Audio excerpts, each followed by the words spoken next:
Galera massa do YouTube, hoje vamos falar aqui um pouco do ciclismo. O ciclismo é um esporte de corrida de bicicleta cujos objetivos dos praticantes chegar em primeiro lugar e determinar a meta, ou cumprir determinado percurso em o menor tempo possível. Foi na Inglaterra, no meado do século XIX, que iniciou o ciclismo como esporte da época. Graças ao avanço dos veículos, possibilitou-se o alcance de maiores velocidades. O ciclismo é retido por diversas regras, dividida em 4 categorias: estrada, pista, provas de montanha, que é o mountain bike, BMX, e é praticado com diversos tipos de bicicleta. O ciclismo é tido com diversos tipos, como atividade aeróbica e anaeróbica. É considerado por os médicos uma atividade boa para perda de gordura. O ciclismo faz parte do programa olímpico desde a primeira edição moderna dos Jogos de Atenas, em 1896, quando o evento foi realizado apenas em pista.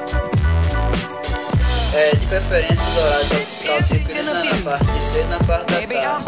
Antes da prática do ciclismo, vamos fazer um alongamento de 10 minutos e depois vem o exercício do ciclismo. É bom fazer um alongamento e ter uma boa alimentação, um suco, certas frutas, uma boa alimentação para a prática do ciclismo. É procurar sempre os médicos aí para ver como está a saúde. Para a prática do ciclismo é bom evitar sol muito quente e frio muito intenso.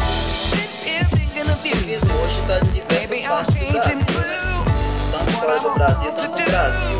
Hoje são aí nos Estados Unidos, na Europa, em várias partes do Brasil. O ciclismo hoje não tem um lugar certo, senão hoje tem vários tipos de bicicleta, vários modelos de bicicleta, e as mais famosas marcas aí são a Trek, a Specialized. É bom praticar a prática do ciclismo. Eu tenho pouco tempo no ciclismo, isso aí é um pouco da história do ciclismo, tem muito mais. Valeu, galera, aquele abraço. Quem gostou aí desse vídeo, escreva embaixo aí, bota um comentário que gostou aí, bota um comentário para ajudar nosso canal. Eu quero agradecer a câmera aí, Rayane. Valeu, amigo.